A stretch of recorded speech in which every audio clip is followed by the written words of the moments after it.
السلام علیکم ورحمۃ اللہ وبرکاتہ۔ بسم اللہ الرحمن الرحیم۔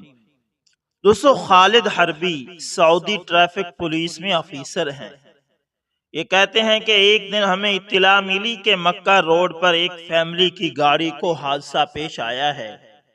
ہم جائے حادثہ پر پہنچے، پولیس کے علاوہ ریسکیو کی ٹیمیں بھی پہنچ چکی تھی۔ یہ سعودی عرب میں مقیم ایک مصری فیملی تھی۔ ماں، باپ اور دو بچے گاڑی میں سوار تھے۔ حادثہ انتہائی خطرناک تھا۔ باپ بری طرح کچلا گیا تھا، ان کی موت واقع ہو چکی تھی۔ بچے اور ماں معجزاتی طور پر بچ گئے تھے، انہیں معمولی چوٹیں لگی تھی۔ ریسکیو ٹیمیں اپنا کام تیزی سے کر رہی تھی۔ بچے کسی سے قابو نہیں ہو رہے تھے، وہ دوڑ کر اپنے ابو کی لاش سے لپٹ جاتے تھے۔ پولیس انہیں مشکل سے الگ کرتی تھی۔ یہ سلسلہ جاری تھا، لیکن حیرت یہ تھی کہ بچوں کی ماں حادثے سے کچھ دور خاموش بیٹھی تھی۔ نہ وہ چیخ چلا رہی تھی، نہ وہ رو رہی تھی۔ اس کی زبان پر بس ایک ہی جملہ تھا کہ ہر حال میں اللہ تیرا شکر ہے۔ ہم سب اس عورت کے صبر پر حیران تھے۔ بچے بار بار باپ کی لاش کی طرف لپکتے تھے۔ یہ پھول جیسے دو بچے تھے، ان کا رونا دیکھ کر میرے ضبط کا بندھن بھی ٹوٹ گیا۔ مجھ سے رہا نہ گیا، میں بھی بچوں کی طرح اونچی آواز میں رو رہا تھا۔ مجھے یوں دیکھ کر میرے ساتھی بھی پریشان ہو کر مجھے سمجھانے لگ گئے کہ آپ وردی میں اور ڈیوٹی پر ہیں اور آپ نے یہ پہلا حادثہ بھی نہیں دیکھا ہے۔ اس موقع پر اپنے چہرے کے تاثرات کو چھپانا ہماری تربیت کا حصہ ہے۔ لیکن مجھ پر ان کی باتوں کا اثر نہیں ہو رہا تھا، میں بس روتے ہی جا رہا تھا۔ میری یہ حالت دیکھ کر میرے ساتھیوں نے مجھے گاڑی میں بٹھا کر گھر بھیج دیا۔ میں گھر آیا اور اپنی بیوی کو واقعے سے متعلق بتایا۔ میری بیوی ایک نیک خاتون تھی۔ ہماری شادی کو 18 سال گزر چکے تھے۔ ہماری پسند کی شادی تھی، زندگی میں ہر طرح کی خوشیاں تھی، مالی آسودگی تھی۔ ہم سال میں 2 بار ملک سے باہر گھومنے بھی جاتے تھے۔ ہاں، مگر ہماری زندگی میں ایک کمی تھی، وہ یہ کہ ہم دونوں اولاد سے محروم تھے۔ شادی کے بعد جب اولاد نہ ہوئی، ہم نے علاج کے لیے ہاتھ پیر مارے، مختلف ملکوں کا سفر کیا۔ ہم علاج کے لیے مصر بھی گئے، لیکن ہر جگہ سے ہمیں ایک ہی جواب ملتا تھا کہ آپ کی بیوی کبھی ماں نہیں بن سکتی۔ پھر ہم نے اسے تقدیر کا لکھا سمجھ کر صبر کیا۔ ہمیں صبر آ گیا تھا، ہم اللہ تعالیٰ کے فیصلے پر راضی تھے۔ بہرحال اس دن گھر آ کر مجھے سخت بے چینی رہی۔ صبح آفس میں دوستوں سے پتا چلا کہ وہ عورت اور بچے فلاں ہسپتال میں ہیں۔ میں گھر آیا اور اپنی بیوی کو لے کر ہسپتال گیا۔ میری بیوی نے اس خاتون اور بچوں سے تعزیت کی، انہیں حوصلہ دیا، صبر کی تلقین کی اور ان سے کہا کہ تمہیں کسی بھی مدد کی ضرورت ہوگی، ہم حاضر ہیں۔ ایک آدھ دن میں خاتون اور بچے اپنے گھر منتقل ہو چکے تھے، البتہ اس بندے کی لاش ابھی ہسپتال میں پڑی تھی۔ قانونی کارروائی کے بعد اسے مصر بھیجنے کی اجازت ملنی تھی۔ 2 دن بعد ہم کچھ سامان اور بچوں کی دل جوئی کے لیے کچھ تحائف لے کر اس خاتون کے گھر پہنچے۔ اس دن ہم دیر گئے تک خاتون کے گھر میں رہے۔ میری بیوی اس خاتون سے باتیں کرتی رہی اور میں بچوں کا دل بہلاتا رہا۔ یہاں ان کا کوئی نہیں تھا۔ واپس آتے ہوئے ہم نے خاتون سے پوچھا کہ ہم آپ کی کیا مدد کر سکتے ہیں۔ انہوں نے بتایا کہ ہم اب اپنا ملک واپس جانا چاہتے ہیں، اگر آپ سے ہو سکے تو ہماری واپسی کے انتظامات کریں۔ میں نے اگلا پورا ہفتہ آفس سے چھٹی لی، اس فیملی کی ٹکٹیں کروائی، ان کے منع کرنے کے باوجود بچوں کو شاپنگ کروائی، اور پھر وہ دن آیا کہ ہم انہیں ایئرپورٹ پر چھوڑنے جا رہے تھے۔ ہمارے دل بھی بہت اداس تھے۔ ایئرپورٹ جاتے ہوئے میری بیوی نے اس خاتون کو ایک لفافہ پکڑا دیا، اس میں اچھی خاصی رقم تھی کہ وہاں جا کر سیٹل ہونے میں پریشانی نہ ہو۔ ہم انہیں الوداع کہہ کر گھر لوٹ آئے۔ چند مہینوں کے بعد مصر سے اس خاتون کا فون آیا۔ حال احوال پوچھنے کے بعد میری بیوی کو ایک دیسی نسخہ لکھوایا کہ فلاں درخت کے پتے، فلاں بوٹی اور فلاں چیز ملا کر ایک معجون بنائیں اور صبح نہار اس کا استعمال شروع کریں۔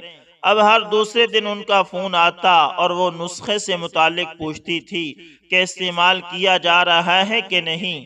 میری بیوی بھی پابندی سے نسخہ استعمال کر رہی تھی، شاید اس خاتون کا دل رکھنے کے لیے ایسا کرتی تھی، ورنہ ہم دونوں اولاد سے مایوس ہو چکے تھے۔ اس نسخے کو استعمال کرتے ہوئے 4 مہینے گزر گئے ہوں گے کہ ایک دن میں گھر آیا تو کچھ عجیب ماحول تھا۔ میری بیوی تقریباً چیختے ہوئے مجھے خوشخبری دے رہی تھی کہ وہ حاملہ ہو چکی ہے۔ ہم فوراً ہسپتال پہنچے، ڈاکٹر بھی حیران تھے کہ یہ کیسے ہو گیا۔ ہم گھر آئے اور اس خاتون کو فون کر کے ان کا شکریہ ادا کیا۔ انہوں نے آگے سے کہا کہ یہ پہلا بیٹا ہے، لیکن آخری نہیں، ایک اور بیٹا بھی ہوگا۔ وقت گزرتا گیا، اللہ تعالیٰ نے ہمیں ایک کے بعد دوسرے بیٹے کی نعمت سے بھی نوازا۔ پھر ہم گھومنے کے لیے مصر چلے گئے۔ اس خاتون اور ان کی فیملی نے ہمارا خوب استقبال کیا۔ باتوں باتوں کے دوران میری بیوی نے اس نسخے سے متعلق پوچھا کہ کیوں نہ ہم اس نسخے کو عام کریں تاکہ بے اولاد جوڑوں کو اولاد کی خوشی مل جائے۔ وہ خاتون مسکرائی اور کہنے لگی کہ آج میں آپ کو حقیقت بتاتی ہوں، وہ نسخہ کچھ بھی نہیں تھا، میں نے آپ لوگوں کو نفسیاتی طور پر بچوں کے لیے تیار کرنے کی خاطر بتایا تھا، ورنہ وہ ایسے ہی تھا۔ البتہ میں جب سے سعودی عرب سے لوٹی تھی، دعا کی قبولیت کی کوئی ایسی گھڑی نہیں تھی جس میں نے آپ لوگوں کے لیے رب تعالیٰ سے اولاد نہ مانگی ہو۔ میں ہمیشہ دعا میں آپ دونوں کا ذکر کرتی تھی۔ مجھے یقین ہو چکا تھا کہ اللہ تعالیٰ ضرور آپ لوگوں کو اولاد کی خوشی دے گا۔ دوستو، دوسروں کی مدد کرنا اور دعا کرنا اور اللہ کی ذات پر بھروسہ کرنا، یہ ایسے کام ہیں جن سے حالات بھی پلٹ جاتے ہیں۔ اللہ اکبر۔ دوستو، اسی طرح عارف 14-15 سال کا ایک معصوم نوجوان تھا۔ نئی دنیا کھوجنے کی خواہش تھی دل میں، اور اسی خواہش کے لیے وہ جوانی کی طرف قدم بڑھا رہا تھا۔ ماں باپ کا لاڈلا تھا، اس لیے اکثر خواہشیں ضد کیے بغیر پوری ہو جاتی تھی۔ چند دن سے وہ اپنے باپ سے نیا موبائل لینے کی ضد کر رہا تھا۔ باپ پہلے تو ٹالتا رہا، لیکن پھر کسی نہ کسی طرح اس نے موبائل لا ہی دیا۔ عارف موبائل لے کر بہت خوش تھا۔ کچھ دن تو وہ گانے وغیرہ سنتا، گیمز کھیلتا رہا۔ پھر ایک دن اس کے ہاتھ ایک سم لگ گئی۔ اب اس کا زیادہ وقت لوگوں کو کال کر کے تنگ کرنے میں گزرتا تھا۔ ایک دن مختلف نمبر ڈائل کرتے ایک نمبر پر کال مل گئی تو کسی لڑکی نے بات کی۔ 2-4 دفعہ بات ہونے کے بعد ان میں دوستی ہو گئی اور پھر دونوں اکثر لمبی لمبی باتیں کرنے لگے۔ موبائل کمپنی کی طرف سے پیکج کی شکل میں دی ہوئی سہولت نے ان کا کام اور آسان کر دیا، اور وہ تھوڑے سے پیسوں میں کئی گھنٹوں باتیں کر لیتے۔ ایک شام مغرب کے بعد عارف گھر بیٹھا تھا کہ اسی لڑکی کی کال آ گئی۔ باپ گھر پر تھا، اس لیے وہاں بات کرنا ممکن نہیں تھا، تو اس نے ہینڈ فری کانوں میں لگائی اور باہر نکل گیا۔ رات کا اندھیرا چھانا شروع ہو گیا تھا۔ وہ کسی کی مداخلت سے بچنے کے لیے اپنے گھر سے تھوڑی دور گزرتی ریلوے لائن پر چلا گیا اور وہاں بیٹھ کر اطمینان سے بات کرنے لگ گیا۔ ہینڈ فری کانوں کو لگائے وہ باتوں میں اتنا مشغول تھا کہ اسے یہ خیال نہ رہا کہ وہ کہاں بیٹھا ہے اور کیا وقت ہو گیا ہے۔ اور اس وقت وہاں سے ایک ٹرین گزرتی تھی۔ تھوڑی دیر بعد اس کے عقب میں ٹرین اسی پٹری پر آتی دکھائی دی۔ ڈرائیور نے دیکھا کہ کوئی اس کی طرف پشت کیے پٹری پر ٹہل رہا ہے۔ اس نے حیرن پہ حیرن دیا، لیکن عارف لڑکی سے بات کرنے میں اتنا مگن تھا کہ اسے ہارن نہ سنائی دیا، نہ ہی اسے ٹرین کی دور سے پڑنے والی لائٹ دکھائی دی۔ اور پھر وہی ہوا جس کے بارے میں شاید کسی نے سوچا بھی نہیں تھا۔ ٹرین پوری رفتار سے آ کر اس سے ٹکرائی اور پھر چند سیکنڈ بعد وہاں عارف کی خون میں ڈوبی ہوئی لاش پڑی تھی۔ ہاتھ میں موبائل فون سختی سے پکڑا ہوا تھا، لیکن موبائل پر بات کرنے والا اس دنیا میں نہیں رہا تھا۔ ماں خبر سنتے ہی اپنے ہوش و حواس کھو بیٹھی اور باپ ہمیشہ کے لیے اس پچھتاوے کا شکار ہو گیا کہ اس نے اپنے بیٹی کی خواہش تو پوری کر دی لیکن اس پر توجہ نہ دی۔ دوستو یہ ایک سچا واقعہ ہے جو چند دن پہلے ہمارے ایک عزیز کے گھر پیش آیا تھا۔ ماں باپ کا اکلوتا بیٹا عارف ذرا سی لاپرواہی سے اپنی جان سے ہاتھ دھو بیٹھا۔ یقیناً اس کی موت اسی جگہ لکھی تھی، اس لیے جو ہوا وہ مقدر تھا، لیکن کیا واقعی اس معاملے میں کسی کا بھی قصور نہیں ہے؟ کیا ان ماں باپ کا قصور نہیں ہے جو اپنی اولاد کی بے جا خواہشات کو بھی پورا کرتے ہیں، چاہے وہ ان کے لیے نقصان دہ ہی کیوں نہ ہو؟ بچہ اگر آگ مانگ لے تو کیا ماں باپ اسے آگ لا کر دے دیں گے؟ کیا بچوں کی خواہشات پوری کر دینے کے بعد ماں باپ اپنی ذمہ داری سے سب کو دوش ہو جاتا ہے؟ ان کی اچھائی برائی کی تعلیم دینا بھی ماں کی ذمہ داری ہے۔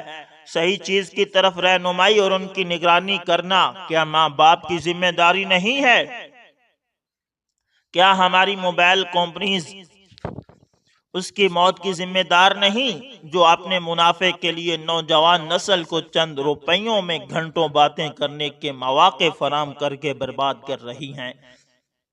کیا وہ حکومت ذمہ دار نہیں ہے جس نے اس برائی کی طرف سے چشم پوشی کی ہوئی ہے اور ان کمپنیز کو کھلی چھوٹ دی ہوئی ہے؟ یا ان سب سے بڑھ کر نوجوان لڑکے لڑکیاں ذمہ دار نہیں ہیں جو اپنے ماں باپ کی آنکھوں میں دھول جھونک کر ان کے اعتماد کا خون کر کے اپنے قیمتی وقت اس قسم کی فضول حرکات میں برباد کر رہے ہیں اور اپنے خاندان کی عزت کو داؤ پر لگا رہے ہیں؟ عارف تو اپنے ماں باپ کو ساری زندگی کا دکھ دے کر اس دنیا سے چلا گیا، لیکن نہ جانے کتنے ماں باپ اپنے بچوں کی وجہ سے اس دکھ کا شکار ہوئے ہوں گے اور ہوتے رہیں گے۔ کتنی لڑکیاں اپنی غلطی کی وجہ سے ماں باپ کی عزت کا جنازہ نکال کر روز مرتی ہوں گی۔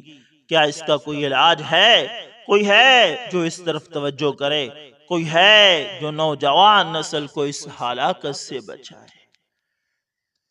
دوستو اسی طرح محترمہ صدف منشا صاحبہ جو کہ لندن میں مقیم ہیں، وہ بتاتی ہیں کہ مرد کو گرگٹ کہنا گرگٹ کی بھی توہین ہے، کیونکہ گرگٹ صرف رنگ بدلتا ہے، خود نہیں بدل جاتا۔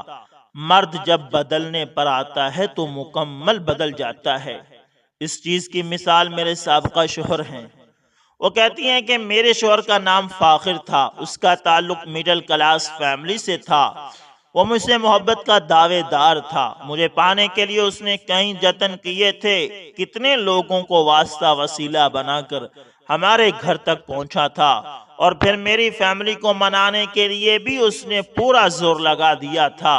خیر جیسے تیسے میرے خاندان والے اور میرے والدین راضی ہو گئے۔ والدین کی رضا کو میں نے اپنی رضا مان لیا اور میں رخصت ہو کر فاخر کے پاس آ گئی۔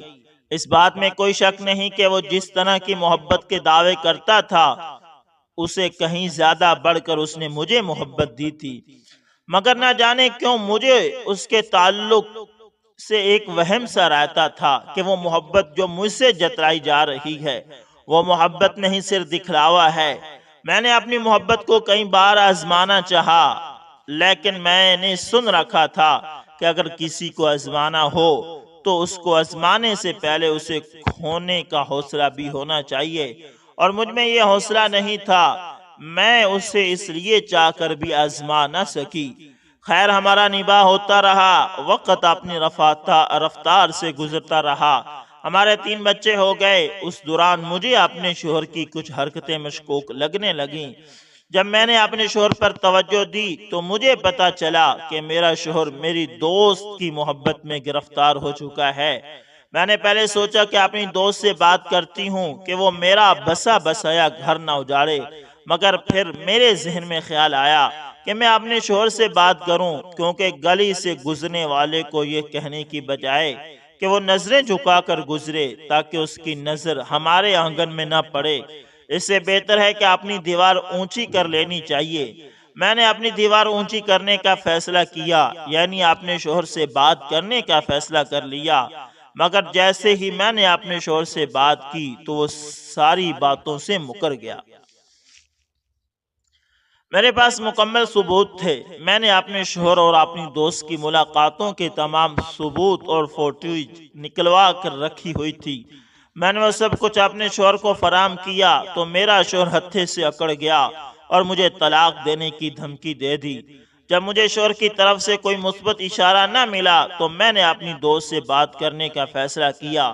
میں اپنے معصوم بچوں کو لے کر اپنی دوست کی رہائش گاہ پر پہنچی۔ تھوڑی دیر ادھر ادھر کی باتیں کرنے کے بعد اس کی منت سماجت کرنے لگی اور اسے سمجھانے لگی، لیکن جو ہی میں نے مدعے کا موضوع چھیڑا، میری دوست نے ہی میری مزید کسی